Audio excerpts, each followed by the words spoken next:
All right, so this is a quick disclaimer. We were having a lot of audio issues, so we tried our best. This is a really important episode to us. We didn't want to push it to not go up. We really wanted this to go up this week. So I hope the audio is not as bad as we think it might be. This episode means a lot to us. We hope you all enjoy it. All right, on with the episode.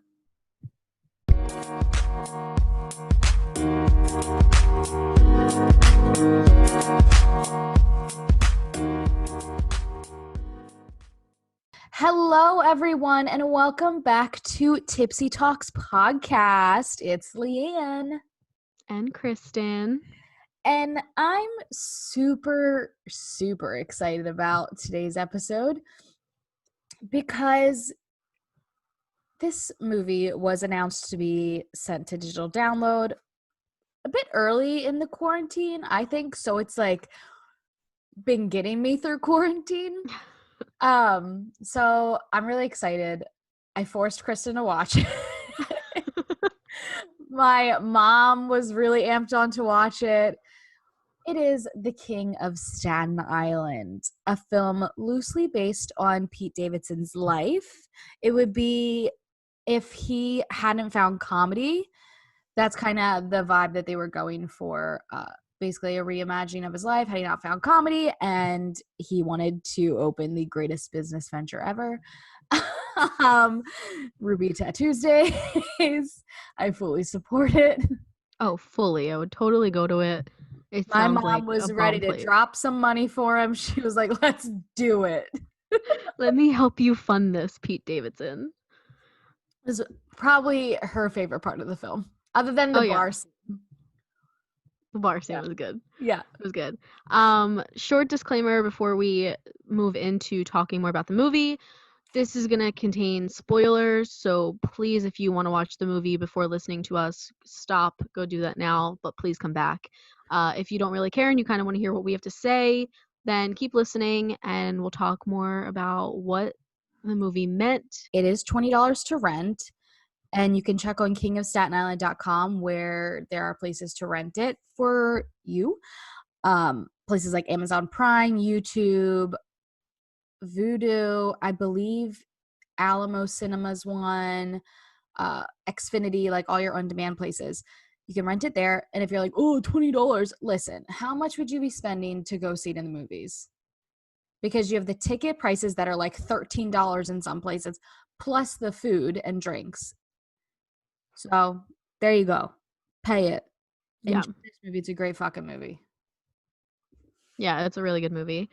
But before we get into talking about the movie, breaking it all down, let's go with our first segment of the episode. What's in your cup, Leanne? Okay, so I'm drinking the new Blue Moon. It's the light sky. It's with a tangerine peel instead of an orange, and it's 95 calories and 3.6 grams carbs. Oh, I love that. We love a healthy beer. Yeah, I also drank this while I watched it the first time. Yeah, so I thought I should drink the same one that I watched it with. Yes. Yeah, it's fitting. Yeah. Completely fitting. What are you drinking? I'm drinking this new drink that I came across by the brand Crook and Marker. It's a mango spiked sparkling drink. I like this actually because, ready? I'm going to read to you what the can says. Okay. It's made with organic alcohol, number one. It's vegan and gluten-free. Oh. It's got ancient grains, quinoa. What the fuck? It's like super healthy. What? Yeah, quinoa? But it's really good. Yeah, I know, it's weird. But it's really good. It's 80 calories for one can. The can's 11.5 ounces, and I think there's like 4% alcohol in it. Yeah, mine's a 4%er also. Yeah, it's really good. Non-GMO, stuff like that. It's really healthy for you. What kind of alcohol did you buy? Where'd you find this? Trader Joe's? No, I saw on TikTok someone, I know. I saw on TikTok someone put up this brand and they had like a bunch of spiked sodas, spiked teas, and lemonades. And I was like, oh, let me try. And this is the only thing they had in the liquor store. Mhm. So I tried it, and it's actually really good. Is Like, that the really rum good. thing or that was a different thing? No, that was a different thing. Yeah, Oh. this is just like a spiked sparkling drink. I don't even know what Okay. kind of alcohol's in it, to be honest. But it's really good. Have fun with that. You know, It's like fine. liquid cocaine. Pretty much. Pretty much. It's 5 o'clock somewhere, Yeah, in the ocean right now. Oh, there we go. See? On your way to England, it'd be See? 5 o'clock during that transition because they're There 5 we hours go. ahead of us. There we Fun go. fact. Oh, Okay, man. anyways, let's dive Yeah. right into the King of Let's dive Staten in. Island. All right, so I haven't watched it in a few days because I rented it the day it came out and watched it like multiple times in those 2 days to get my $20 worth of it. And also, it was good, and I like rewatching movies to see what I missed the first time. Right. I notice new things in every single viewing of something that I watch. And Kristen just watched it. Like, she literally finished it and was like, all right, ready to record? Literally. So it's a little Literally. more fresh in her mind. So I, on the other hand, have notes because I was watching it so early. I knew I would need notes. So my first note is literally just straight up the opening scene with him driving down the highway, which is actually something that he used to do when he was younger, but he wouldn't do it when there were other people on the road. He would do it at like night when no one else was there that he could hurt. He just wanted it to be like, if something happened to him, it was just him. So he would do it Right. with the thought in mind of, if I make it, I'm meant to be here. If something happens to me, then I'm not, type of thing. So that just like rips your heart out. Yeah. Yeah, when I watched that scene, because I had known about it already previously from like I read some things before I started watching it, and you told me some things. And when I watched the scene, the first thing I thought of was like, number one, that's ballsy, because I am terrified to drive on a normal day when have my eyes open. So to sit there with your eyes closed driving, it's really freaked me out, and I got nervous for him to know that he was actually be doing this, whether there were cars on the road or not. Yeah, he But I would think it like do it definitely at night. sets, yeah, and it definitely sets the tone for the whole movie about like you're gonna get a look into his mental state and Yeah. how he is coping with the loss of his father. So I think it was definitely an awesome way to start it. Like I said, to kind of give you that like window to look into what you're gonna be experiencing Yeah. in Pete's eyes. Poor Pete. I love that guy. um yeah, it's such an intense like way to start. And especially like you can see like the pain in his face. Yeah. Yeah. Especially I know that he makes like he has dark comedy, but when you look at a comedian, you don't really expect a movie that they're in to start off like this. Yeah, this is not So, a first film for someone. This is usually like a few fart joke comedies made right. before you Right. actually get into their head like that. Exactly. So it was just kind of like a shocking way to start the movie, but I think it definitely, when you watch the whole thing, you can see that it happened for a reason, and it makes so much sense. Yeah. And the cut from what happened in like him in the car by himself, like that deep in, and even like him apologizing afterwards, like that's all it's meant for him to get hurt. He doesn't want to hurt anybody else. And the fact that he hit a car or like sideswiped a car really like it upset him. Like he was like it knocked him back in to present life. It just, when it cuts straight to like him chilling in the basement with his friends smoking, and you can tell that he's bottling it all up. And it's just such a thing with like people that do have mental health problems. It's like you're dealing with so much on your own, and then you're with your friends and you're trying not to let it overflow into that, especially if you do have such intense feelings like that.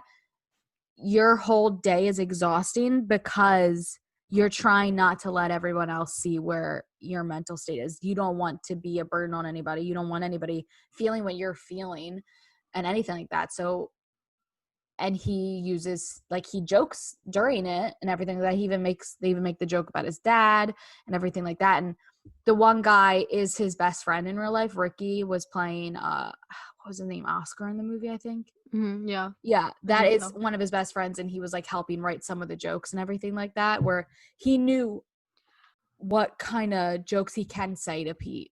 So he was able to, like, all right, these are the kind of jokes we actually do say. Like, these are the jokes that we would say about his dad and stuff. He knows when it would be too far or when it's not enough of a hit and everything like that. Right. Yeah, that's the thing with this movie. You can tell right from the beginning. I mean, not just the car scene when he's with his friends. It has such a huge mental health background to it. Like, literally the entire movie is about this kid's mental health. And, you know, you see different sides of it between, you know, with his family, with his friends, with outsiders. And I think that the one thing that I admire the most about this, before we get further into the plot, is that Pete was so willing to open up about, you know, what he goes through with his father and, like, you know, the demons that he struggles with. And I know he's very open about his mental health now to the public.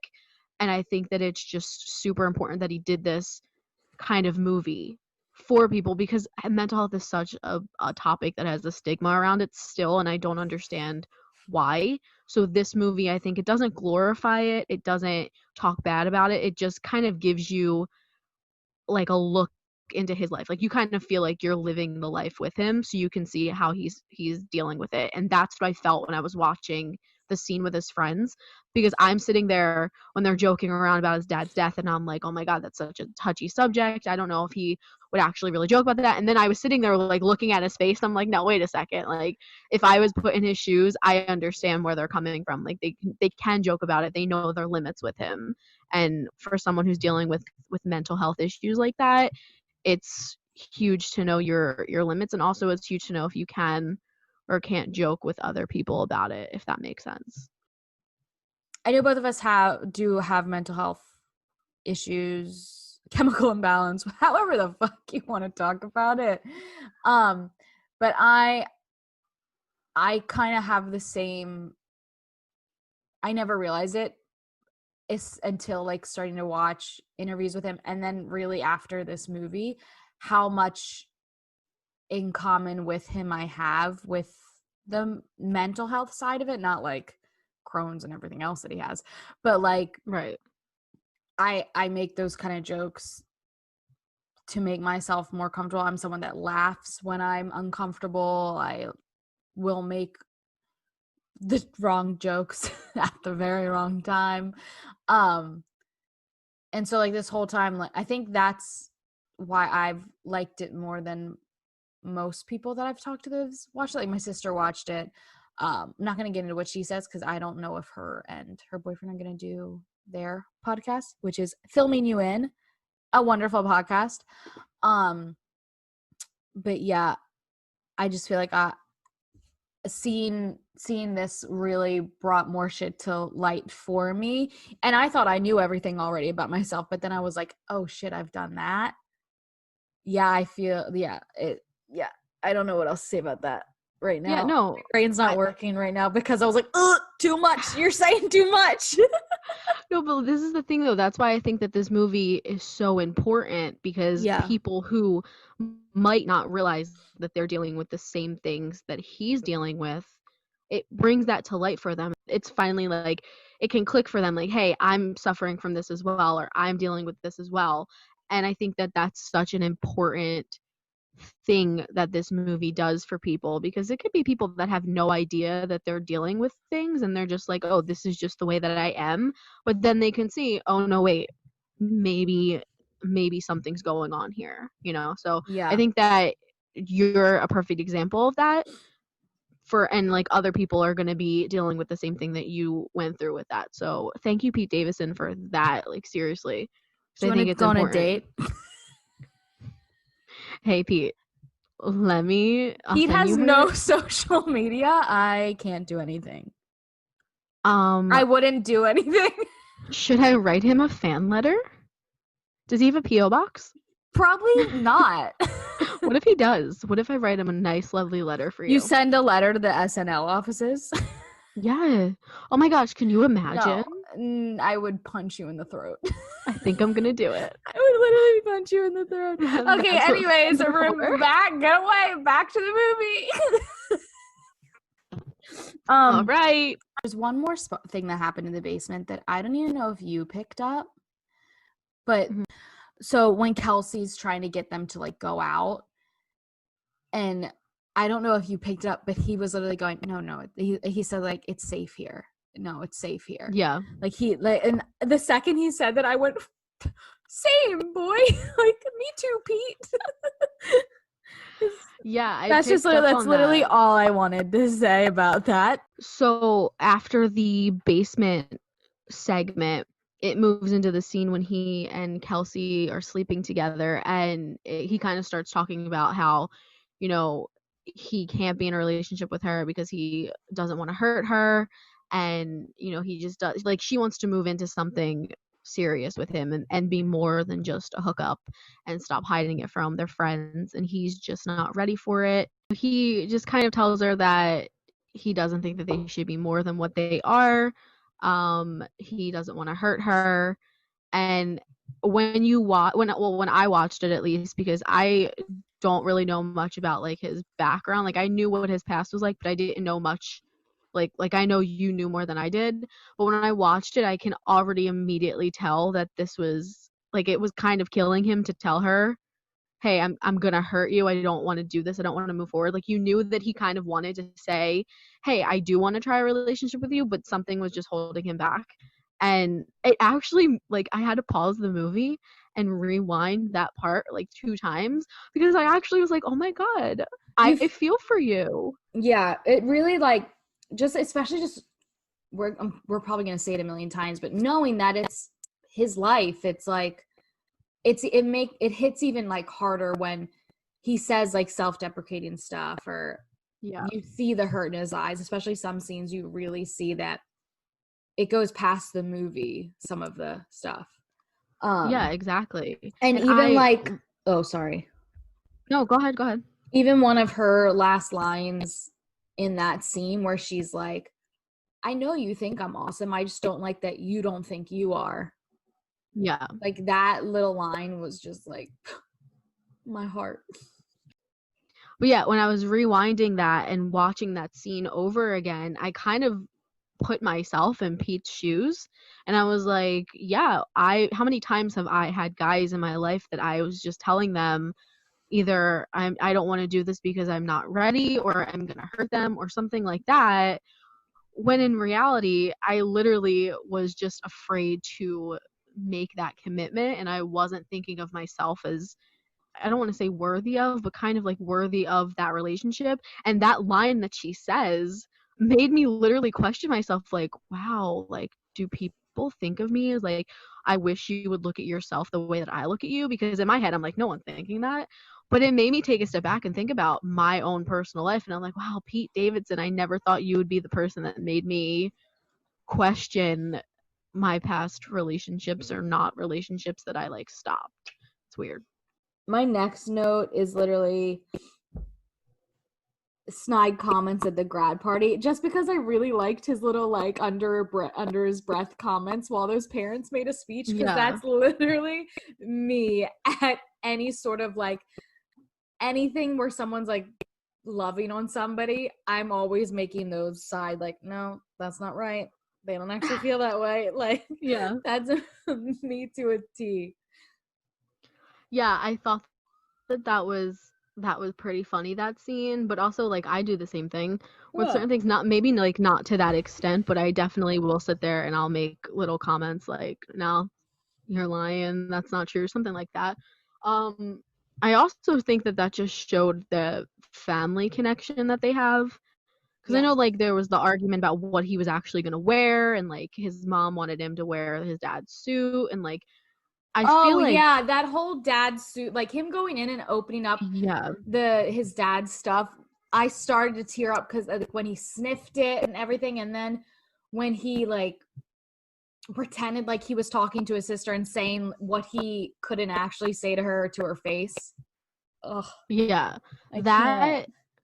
that got me because my thing is I saw it as, and I don't know if you saw it this way, but when the mom was telling him like, you should wear your dad's suit, blah blah whatever, I'm thinking to myself like he doesn't want to wear his dad's suit because he knows he's not his dad. Like he knows how great his dad was, and he doesn't want to, number one, open up that wound and rehash, the fact that he's not around and the fact that he's not able to see his daughter grow up and like watch, him grow up.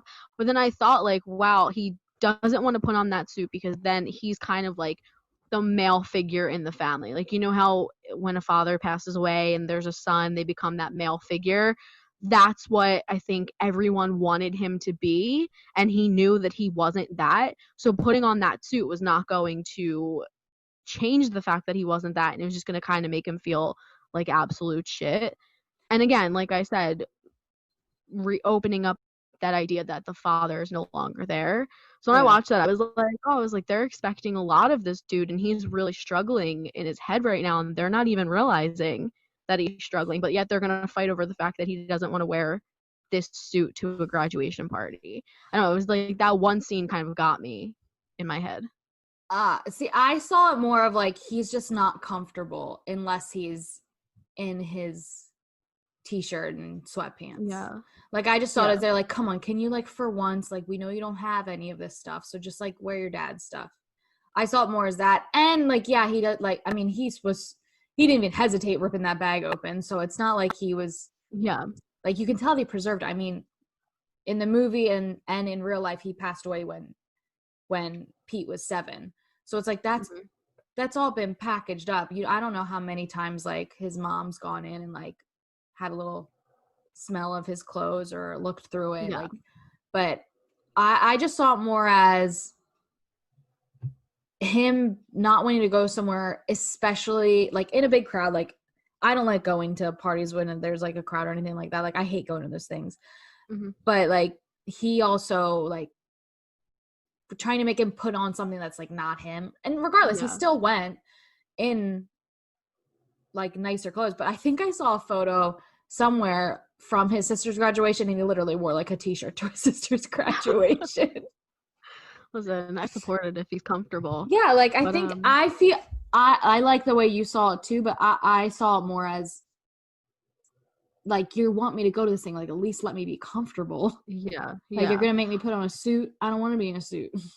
I think that's the great thing about this movie too, is that you literally can perceive things in so many different ways and depending on where you're at in your head. So like I saw it that way because I felt like, later on when we get to the part when he starts talking about, firemen and family and stuff, I started thinking about that in my head. Like maybe he didn't want to have to live up to his father's, you Yeah. know, his father's ideas and who his father was, so having to take on that idea of like being that male figure Yeah. in the family and like just hearing the things that they were arguing about, like yelling at him over a suit, was like, I don't know, that's just how I perceived it. But I Yeah. mean, both are probably extremely on brand for Pete.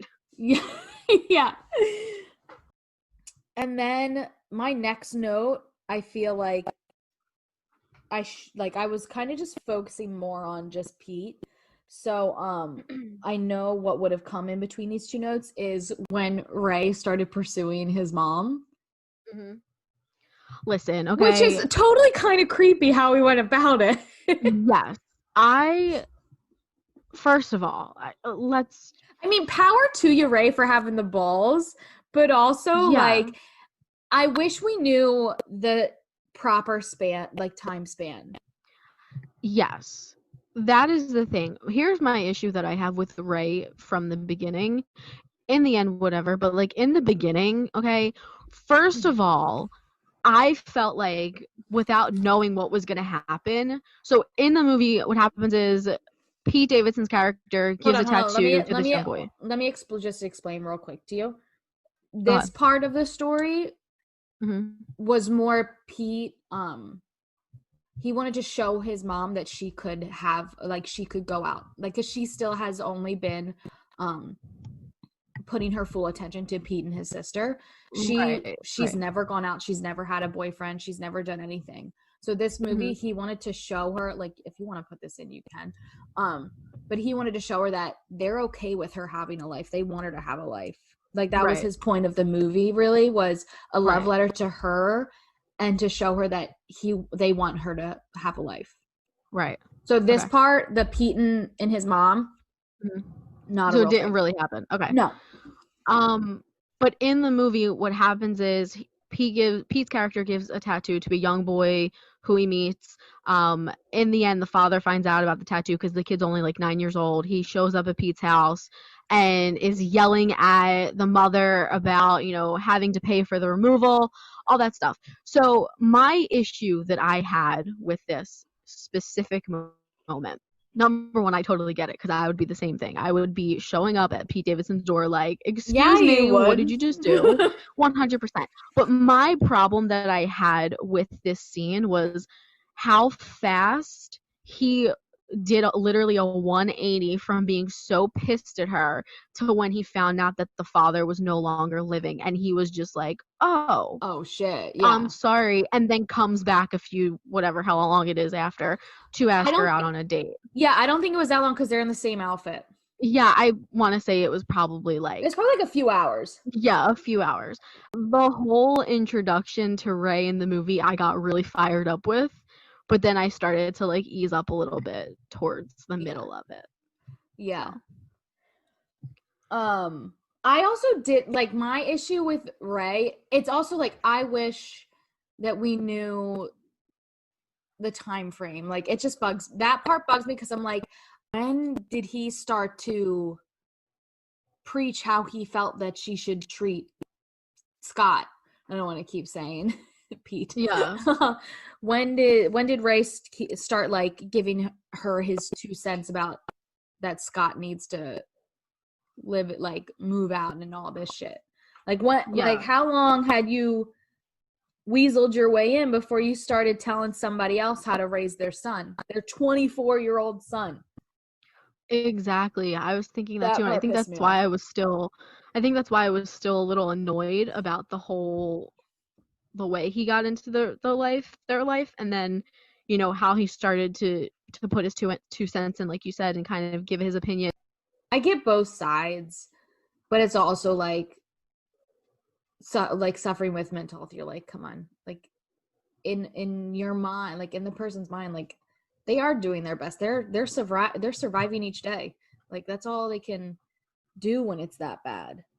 Yeah, and I think that shows a good balance. I mean, it shows parents what their kids might be dealing with, but it also shows kids like, hey, your parents just want the best for you. Yeah. So I think it shows a good balance for all those watching.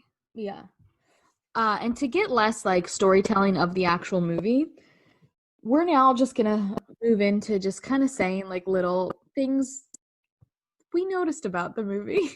So, first thing for me, and I feel like that's why this thing is getting very choppy right now, is that Pete in that yellow shirt at the baseball scene, so good. I think he looks so good in that shirt. First of all, his style in general is everything. Amazing, number one. First off, I want that shirt, so if anybody knows where to get that shirt, I think it's an Obey shirt, but I don't think it exists anymore. But I want it. Okay. I want it now. Yeah, I think that his style throughout the whole movie is really, really just like Pete. Like, literally, I look at it. It's like, literally his closet. I'm 100% sure it's his closet. Yeah, and I love that because you're watching a movie about a different named character and everything, but then you see him come in dressed like that, and you're like, you know that it's definitely about him if you didn't know what it was about in general. Yeah, which his name in the movie is his father's name. Like, how sweet. Yeah, it's adorable. Another thing that I liked is just any scene with him and the children. I just thought that's really cute because watching, again, the Charlemagne interview, because he doesn't like to do interviews a lot, but, like, he did a really long one with Charlemagne, and he just wants a family. Like, that boy, literally, he wants kids so bad because he thinks that, like, he wants a kid, and then he thinks it'll keep him around because he does have suicidal thoughts and everything like that. Mm-hmm. So just like any scene with him and kids is just so cute. And I love that Yeah. all of his friends are in it. Yeah, the scene with the kids, first of all, I was like, this is the cutest thing ever. Both kids are adorable in the movie. I think that the roles that they play are just super cute. So for if you haven't seen it, the kids are Ray's kids that he hangs out with a little bit, and they're just like the cutest thing. And I feel like it brings him out of his like head when he's with them. And I think that's what I loved about it, because even if you're just watching the scene when he's letting the little girl sing to him, he's like so genuinely happy. Yeah. And like, and just you when he would goes think to the school with her, anytime they like showed him in the Yeah. school with her, it was so cute. Yeah, and you can tell that he just he wants to be a father, like you said. And it literally is portrayed in the It's movie, so but I think it's cute. adorable. Yeah, that's one of my favorite little moments. Machine Gun Kelly. Oh, hello. Okay. Okay, listen, I'm not attracted to Machine Gun Kelly. I'm not attracted to Pete Davidson, but I'm attracted to their friendship. I love their friendship. Okay. I don't know why, I just do. And the fact that he was in this, and just the small part that he played, and the way that he was like acting, I was like, oh, I wanted this to punch friendship. him in the face. Oh no, I loved it. Because I'm like, this is probably how they are really around each other. They probably mess with each other like that. Yeah. Like, I know he was being serious in the movie, but they probably are doing this like casually in outside their of that, friendship. 100%. Love But it. like the character, I wanted to punch the character in the face. Nah, I loved him. I don't know why I loved him. Probably because he's toxic, you know. Yeah, you really do like a good toxic man. Well, you know. Yeah. What's something that I you want to like? say What stuck out in your head? I'm gonna say what my favorite scene was of the whole movie, because I think that I don't know, it just speaks to me because I have, siblings, and like I know you have siblings too, but this part really got to me. The party scene, the college party scene You with liked his it? sister. I liked it because throughout the whole movie, you see that he loves his sister, and you see that she loves him, and they have like a different kind of dynamic. But in that scene, you see how they're finally relating to each other by doing something like completely out there, like something that I never thought the sister would be doing from the little bit that we saw of her. But seeing them party together, and like seeing him let loose and have a good time with people that he felt like understood him, I was just like, this is the cutest scene ever. I replayed it twice because I loved it. Yeah, I didn't expect myself to do that, but I replayed it twice because like, this is just so cute to see that they're actually getting along, and like not having a hostile relationship, because even though they love each other, you can tell that there was like their love language is a lot different than most. So I don't know, I just got really excited when I watched it. I'm like, oh my gosh, he looks so happy throughout the whole scene. And I was just like, college, miss it. I feel that.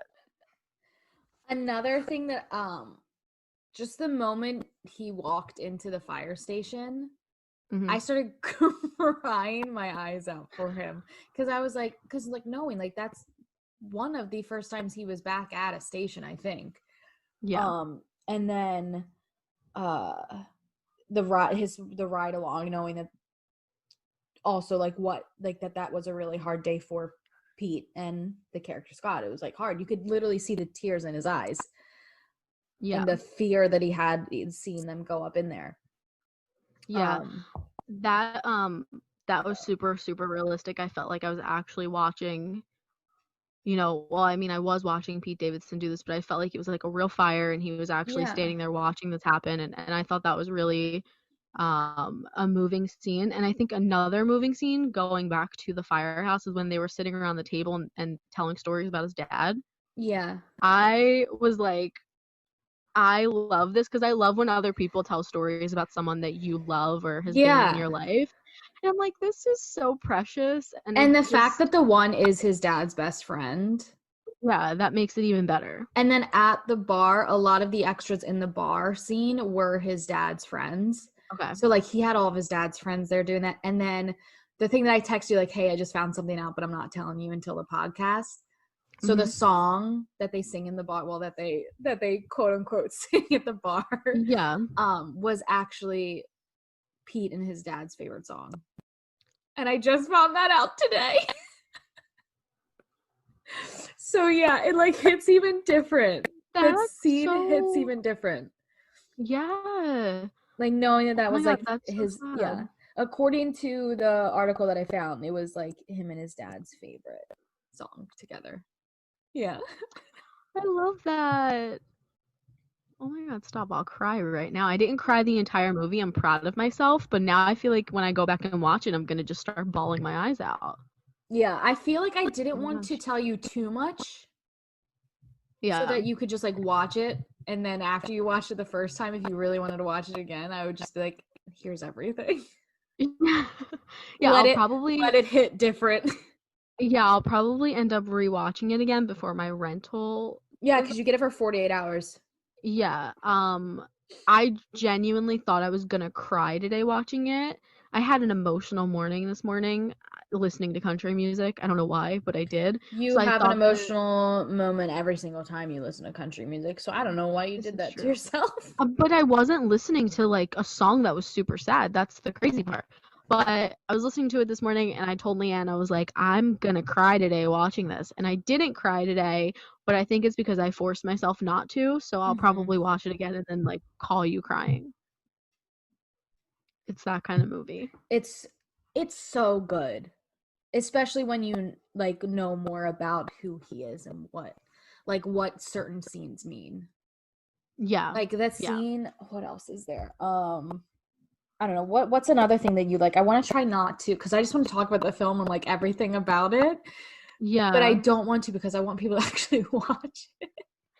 I think the best part, and I'm not gonna say what happens fully, but I am gonna say like at the end of the movie, you can tell that he's become a changed person. The scene with his mom.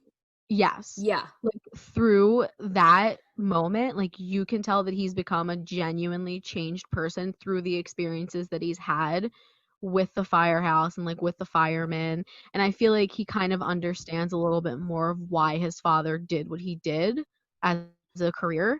And you can tell that he's just different. And then his mother is just You can I'm not even gonna talk about his mother. hear in how he says certain things in that last scene with her. Mm-hmm. Like he starts like whispering certain lines, and then that's when you know that's Pete, not Scott, talking. Yeah. And Yeah. it you just want to give him a hug because you're like, it's okay to feel. Yeah. You sweet Especially baby angel. if you compare to the beginning of the movie when the sister goes off to college and it's just him and his mom and how he interacted with her there, and then towards the end of the movie how he was interacting with her, you can see the change in that, and you can see that like he wants to show you that he has feelings, he wants to let you know what he's feeling, but he's still reserved about it. Yeah. But he feels a little bit better towards the end. Like you can definitely see that change. I was just like, this poor angel. He I really know. has changed. And even I literally just found my note that says Scott saying I miss dad a lot and apologizing for how he was while growing up. Like that whole little scene is just that gets me even like if I finished crying, I'll just cry again when that scene comes up. Yeah. You can tell in his eyes, like he looks like he's about to break down while he's You saying can it. see and you can just hear it in the voice, like he's Yeah. choking back. Yeah. I wanna rent it again. I'm gonna make myself wait. I'm gonna wait till next month to rent it again. Okay. I support that. So don't let me rent it until next Okay, month. I'll make sure you don't rent it until next month. I just really I Oh can't wait man. for the movie, like for it to come out like officially outside of like the theater digital release. Like I want the commentary, I want the deleted scenes, I want the featurettes, like I want everything. I'm really interested to see what kind of deleted scenes there are on the DVD once it comes out. Because that should be I don't know, I'm like invested now to see like what didn't make the cut. And I want to know why it didn't make the cut. I know Judd said there was a lot that didn't make it and it was still a 2 hour so movie. Can he release just everything that didn't make it on a separate DVD so I can buy that Judd, and can rewatch it? you send us just the unedited, I just want all of it. Just give me the rough cut, not even a cut. Just give me all the deliverables from every single day. Yes, please. Please And and thank you. if you would also like to slide in Pete Davidson's PO box so I could send him a letter, thank you. Stop sending him letters. No, my letter is going to thank him for this movie. It's going to say nothing more. I see the difference in your eyes and you're lying. And what is on I'm top not of your lying. beer? A hair thing. I am not lying. I'm telling the truth. I would love to personally thank him for this movie and maybe ask for some SNL tickets while I'm at it. Ooh, I wouldn't mind some SNL tickets. I actually was looking into SNL stuff for us. But it's like Yes. it's a lot, like you have to email them, and then if you get it, it's like a lottery where it's like you go up in the morning and then you like wait in line all day long or something. I don't know if you know this about That's a me. I lot. don't like So waiting in lines. So no, that's a lot. And Pete, if you are listening to this and you would like to invite us to a taping, preferably a taping when maybe Post Malone is the musical guest, I'd really appreciate that. Thank you. I would love for the taping to have Post Malone as the guest because I just know you would be dying in your seat. Listen, guys, Yeah. her love for Post is intense. It's so intense. Let me tell you. But it's not a love that you would expect because No. like she loves like Shawn Mendes. Yes. She loves Shawn Mendes. Yeah. She likes the kind of clean cut, but also like a little bit of tattoos kind of guy. Yeah. Not like face tattoo, Bud Light men. Listen, when I first heard about Post Malone through one of my friends, I listened to Congratulations and I was like, I don't know. This man, his hair is a lot for me. And then I started watching interviews His and I found hair. out his hair, yeah. Well, he didn't have face tattoos at the time. He just had like sleeves and Send me stuff. He had no pictures of face that. I have tattoos. no idea what he looks like. Yeah, I will. But he didn't have face tattoos at the time, so I was like, oh, his hair is not a good thing for me. But then I started watching interviews and I was like, wow, this man needs to be my husband one day. So I already Pete know when you edit Davidson. this, you're gonna remove that. Nope, I'm keeping it. Pete, if you're listening to this and you want to send us tickets, please see if Posty can either be on the show or in the audience sitting right next to me. Thank you. Oh. And I'm leaving that as well. Judd Apatow, this was a great movie. Yeah. We started out strong talking about the movie, and then we just didn't want to just explain the whole movie because we really want you to see it because it's really good and it's #1 in digital movies in America right now, and I'm so happy. The second I saw that, I sent it to Kristen and I was just like, dude, I'm so happy for him. But yeah, I really want y'all to go see it, to rent it. Yeah, it's really worth the $20.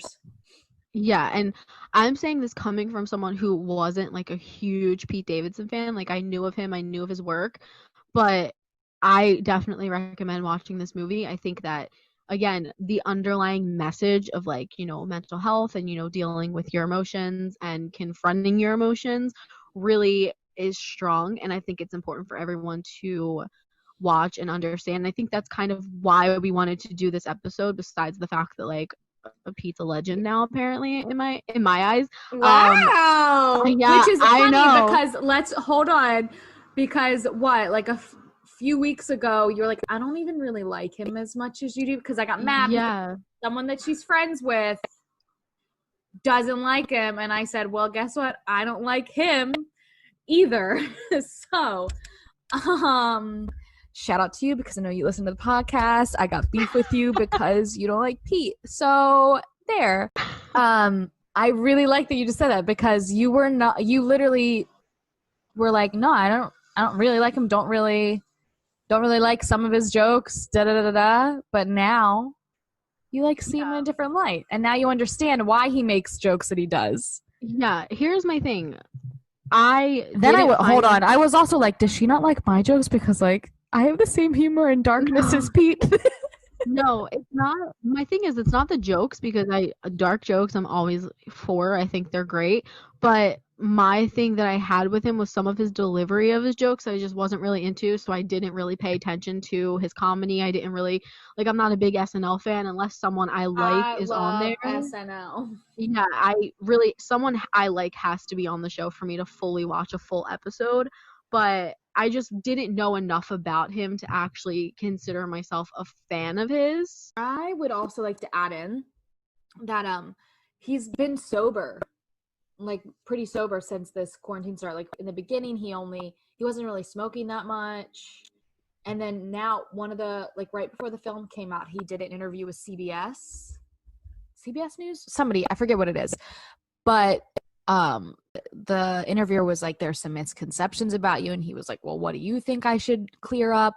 And the interviewer was like, people think you're on a lot more recreational drugs than you are, like aside from weed. He's like, I'm actually completely sober right now. I'm not even smoking weed. Like he's just on the medication prescribed to him right now. And you can even, if you look at any interviews that have been promo for this movie, you can see how much healthier he is. It like like his face is glowing. Like he looks really good. And that's not like Yeah, me that's like trying to awesome. hit on him saying he looks good. Like I'm saying from someone that has been in a really bad place where it's like I would come home from school or from being working in LA for a really long time when I lived out there, and I would come visit my family, like they would my mom was usually the one that'd be like, you don't look great right now. Like I would be either really freaking skinny or I was like breaking out really bad. Like so going from like knowing that side of it, like he looks really good right now. Like he looks healthy. He looks really good. And I just want to also say that like this Yeah, film has really helped him. And like his mom's even like he even said in an interview that his mom's going out like with friends. Like I don't think she has seen anybody yet, but he was like, she's been going out with friends. And he's like, she got the point of the movie. The point of the movie was to show her that he and his sister want her to have a life. yeah. And she's finally like she's starting to go out with friends. Like she'll come home at like 2 a.m. from being like out at the bar or something, is what he said in an interview. I was like, yes, go on, Amy. Oh my gosh. Can I come hang out with you? She sounds like my kind of person. I Let's mean, go. there's Tim Hortons on Staten Island. Let's go. I think that what you said is definitely correct. I haven't been watching the interviews of him from, before the movie came out or the lead up to the movie. So I can't really judge by the glow that he's having or how healthy he looks. But I can definitely say that after a movie like this is released, especially since it's so heavily based on his life, I can definitely see where, it's a huge weight lifted off his shoulder for him to feel like that he can finally talk about, his story and his mom's finally understanding where they're coming from. I definitely believe that he probably feels so much healthier mentally, physically, emotionally. Feels like that weight has been lifted and that people can actually look at him and understand who he is, where he comes from, and what he's been through, and not judge him for it now.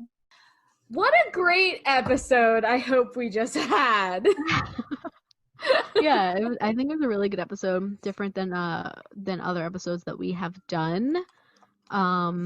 If you haven't watched it yet, please go watch King of Staten Island. Again, you can go and stream it through the website kingofstatenisland.com. Am I You can correct? find the links there. Yeah, Yes, you can find kingofstatenisland.com. the There's a links. little tab that says where to watch. Yes. It has all the places that it's on. There's like when I was on there the first day, there was at least 7 or 10. There might be more. I don't know. But yeah, you can go check it out there. Great film. It is $20, but listen, it's worth it. That's coming from a fan of Pete Davidson and someone that originally wasn't a big fan of Pete Davidson. She is also saying that it is worth the $20. Yeah, definitely worth the $20. Go watch it. Tweet us, Instagram us with your thoughts on the movie. If you have any questions about the movie, Tag Judd Apatow Yeah, Tag and the babes. if Pete comes back to social media, tag him, let him know that we support this film 10 out of 10. We recommend to everyone. 10 out of 10 would consider marrying. You heard it first. Wow. Okay, moving on. Okay, so anyway, after all the love of Staten Island, I found these cards the other day that I believe used to be my sister's, and they're called 52 Silly Things to Do When You're Blue. And I think to start this and to do it in all the other episodes, I think this is a great episode to start it out in. Yeah. So I'm just gonna give a little shuffle, and then see what card. Let's pull like 2 cards, one for Kristen, one for me, and we'll see. Sounds good. See what we should do, like how we should make ourselves feel less blue today. All right, we got one. Kristen, yours is new socks and underwear. Weren't you buying underwear last night? I was. Okay. Okay, this just means I have to actually put the order through today. Perfect. Yeah, you got to put that order through. Okay, so what should I do to make myself feel less blue? Let's find out. This one's going to take a while. It's going to be like, you're too blue. You're way too blue. Just go to sleep and wake up for the next day. Oh my god. Well, that's the directions. All right. Well, go fly a kite. I feel like that's a little rude. I feel that's a little bit. Why don't you go fly a kite? Like, that's a bit rude. I mean, you have a kite? No. I gotta go buy a kite. I support it. You do, and you know what else you support? What is it? Dad jokes with Leanne. Fully support. Really Let's sorry hear if 'em. that hurt anybody's ears. So I'm just gonna shut my eyes and pick one. All right, so here's a dad joke. I somehow managed to make it through high school math while only being able to remember even numbers. What are the odds? Yeah. Listen, I love that because I had a problem shit at with math. high school math. My high school math was so bad, so I appreciate that joke more than you will ever imagine. Oh, I'm so bad at math. Awful. Well, Oh man, ladies and gents, this is a Pete great Davidson, episode. Judd Apatow. I hope you all had an enjoyable time. Thanks for listening. Go follow us on Instagram at Tipsy Talks Podcast, on Twitter at Tipsy Talks Pod. You can listen to all of our previous episodes through our website, which is linked on our Instagram, and our personal Instagrams are also linked on the podcast Instagram. My photography is at Leanne Canvas. Go check that out. Buy some things from me. It'd be greatly appreciated. I need the money. We're in a pandemic, people. Yes. Go buy. Also, on our website, there's a submissions form. Send us your thoughts about the movie. If you have any questions, if you have topic suggestions, or if you just want to say hi, send us over some stuff. We love to chat with you guys. Also, we're always looking for fun stories to talk about. So if you have any fun stories, submit it there. We're possibly going to be doing an episode with a friend of mine soon where we're going to delve into dating horror stories. So if you have any dating horror stories, send it on through there. It can be anonymous if you want it to be. Just let us know through there that you don't want your name associated with it. You just want it to be like anonymous. But yeah, I think that's all. Also, we now have a Facebook. Go like us on Facebook, Tipsy Talks Podcast. Oh, yes, we do. I think that's it. And yeah, I like you guys a lot. Cheers. Thanks for listening. Bye. Bye.